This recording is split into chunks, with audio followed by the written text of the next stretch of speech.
सूचना केवल हमारे विचार हैं, वित्तीय सलाह नहीं। निर्णय लेने से पहले खुद शोध करें। किसी भी लाभ या हानि के लिए हम उत्तरदायी नहीं हैं। आज हम देख रहे हैं द फीनिक्स मिल्स लिमिटेड के 2025-26 Q1 की standalone financial performance. Starting with the sales, पिछले क्वार्टर से सेल्स में 0.5% का इंक्रीज हुआ है, मगर कंपनी ने पिछले साल के मुकाबले 6% का सेल्स इंक्रीज रिपोर्ट किया। Expenses -20% quarter on quarter decrease हो गए हैं, जो साल भर के 6.5% के राइज के साथ अलाइन करता है। क्वार्टरली एक्सपेंसेस के कंपैरिजन में सेल्स इंक्रीज होना दिखाता है कंपनी ने अच्छा परफॉर्म किया। हालांकि सालाना कंपनी को चैलेंजेस का सामना किया। ऑपरेटिंग प्रॉफिट, जो पिछले साल के कंपैरिजन में 6% अप हुआ है, quarter on quarter around 17% increase हुआ है। Operating profit margin OPM annual basis पे -0% से डिक्रीज हुआ है और पिछले क्वार्टर के कंपैरिजन में 9% से इंक्रीज हुआ है। एक्सेप्शनल आइटम्स को ऐड करके अदर इनकम पिछले क्वार्टर के कंपैरिजन में -61.5% गिर गई, बावजूद इसकी ईयरली डिक्लाइन -89.5% हुई है। इंटरेस्ट एक्सपेंसेस पिछले क्वार्टर से -11% डाउन हुआ, लेकिन ईयर ओवर ईयर इंक्रीज 2% हुआ है। डिप्रिशिएशन कॉस्ट्स में 40.5% का क्लाइम देखने को मिला और ईयरली बेसिस पे लगभग 1.5 गुना का इंक्रीज देखा गया। Profit before tax annually -55% decrease हुआ, लेकिन प्रोसीडिंग क्वार्टर से -3% डिक्रीज हुआ है। इस साल कंपनी ने 9% टैक्स पे किया और क्वार्टरली कंपनी ने 15% टैक्स पे किया है। नेट प्रॉफिट ने ईयर ऑन ईयर -57.5% का डिक्लाइन दिखाया, लेकिन लास्ट क्वार्टर से -21% का कंट्रैक्शन हुआ है। इस क्वार्टर के दौरान कंपनी का परफॉर्मेंस इतना अच्छा नहीं रहा।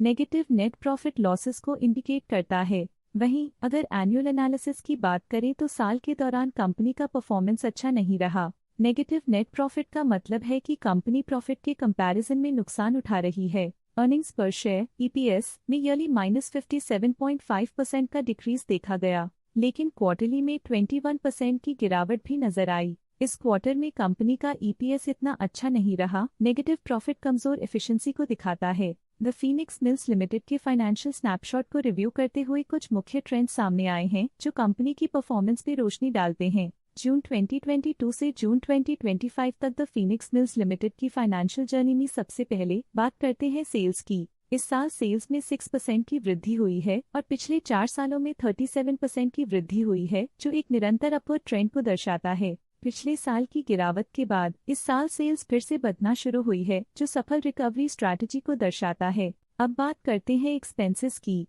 इस साल एक्सपेंसेस 62.5% बढ़े हैं और 4 सालों में 86% का इजाफा हुआ है। इस साल हालांकि एक्सपेंसेस सेल्स से थोड़ा ज्यादा बढ़े हैं, मगर ग्रोथ रेट्स का करीब होना स्टेडी ऑपरेशनल कॉस्ट को दर्शाता है। इस साल ऑपरेटिंग प्रॉफिट -23.5% काम हुआ, लेकिन पिछले 4 सालों में 5.5% का इजाफा हुआ है। एक वृद्धि के बाद पिछले 2 सालों से ऑपरेटिंग प्रॉफिट गिर रहा है, जो कुशलता बनाए रखने में चैलेंजेस को दर्शाता है। इस साल नेट प्रॉफिट में -13% की गिरावट हुई, लेकिन पिछले 4 सालों में 29% की बढ़ोतरी हुई है, जो कंपनी की मजबूती दिखाता है। इस साल नेट प्रॉफिट में आई कमी के बावजूद पिछले सालों में हुई पॉजिटिव वृद्धि एक अस्थायी मार्केट एडजस्टमेंट को दर्शाता है। इस साल EPS में -29% की कमी के बावजूद लंबी अवधि में देखा जाए तो 5% की मजबूत वृद्धि हुई है। इस साल EPS में कमी आने के बावजूद पिछले सालों की ग्रोथ कंपनी की मजबूत ओवरऑल परफॉर्मेंस को अंडरलाइन करती है। चलिए अब बात करते हैं शेयर होल्डिंग पैटर्न की।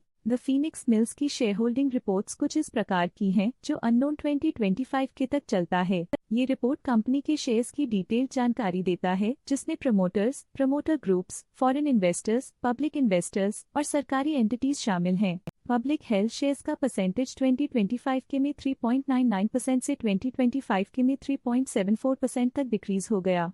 इस डिक्रीज से साफ है कि इस टाइम पीरियड में कंपनी में पब्लिक का हिस्सा डिक्रीज हुआ है। जब कंपनी के शेयर्स का अधिकतम हिस्सा प्रमोटर्स, FII, DII या गवर्नमेंट के पास होता है, तब ये माना जाता है कि कंपनी मजबूत हाथों में है, जो स्थिरता और मजबूत समर्थन को दर्शाता है और इस मार्केट की स्थिरता बनी रहती है। DII डोमेस्टिक इंस्टीट्यूशनल इन्वेस्टर्स ने अपना शेयर होल्डिंग 2025 में 12.6% से 2025 में 12.72% तक इंक्रीज किया। ये बताता है कि डोमेस्टिक इंस्टीट्यूशंस ने कंपनी में अपना इंटरेस्ट 0.12% तक इंक्रीज किया है। FII, फॉरेन इंस्टीट्यूशनल इन्वेस्टर्स ने अपना शेयर होल्डिंग 2025 में 36.15% से 2025 में 36.28% तक इंक्रीज किया। ये बताता है कि फॉरेन इंस्टीट्यूशंस ने कंपनी में अपना इंटरेस्ट 0.13% तक इंक्रीज किया है। ये था कंपनी का करंट शेयर होल्डिंग पैटर्न। आइए नजर डालते हैं कुछ प्रमुख DII ट्रांजैक्शंस पर जो मार्केट के डायनामिक्स को रीशेप कर रही हैं। 14 जुलाई 2025 को the MTBJ limited as trust for government pension investment fund MTBJ 4000045849 ने 69.7 शेयर्स खरीदे 1488.9 रुपीस पर यूनिट के हिसाब से, जिसका टोटल था 10.4 करोड़। 14 जुलाई 2025 को the MTBJ limited as trust for government pension instant fund MTBJ 4000045828 ने 69.7 शेयर्स एग्जिट कर लिए 1488.9 रुपीस पर यूनिट के हिसाब से, जिसका टोटल था 10.4 करोड़। आशा है कि ये DII डील्स के इनसाइट्स आपको स्टॉक मार्केट समझने में मदद करेंगी। अब नजर डालते हैं फीनिक्स मिल्स की स्टॉक रिकमेंडेशन पे। इस स्टॉक का करंट प्राइस 1680 रुपीस चल रहा है। मोतीलाल ओसवाल ने स्टॉक की होल्ड रिकमेंडेशन दी थी। उन्होंने स्टॉक का टारगेट प्राइस 1672 का अनुमान लगाया था। रिकमेंडेशन के समय स्टॉक का प्राइस 1663.75 चल रहा था, जो करंट प्राइस से 9.5% डाउन है। आज के लिए फाइनेंशियल सेक्टर में इतना ही। देखने के लिए धन्यवाद। स्टॉक लेटेस्ट न्यूज अपडेट के लिए चैनल को सब्सक्राइब करें और वीडियो को लाइक एंड शेयर करें।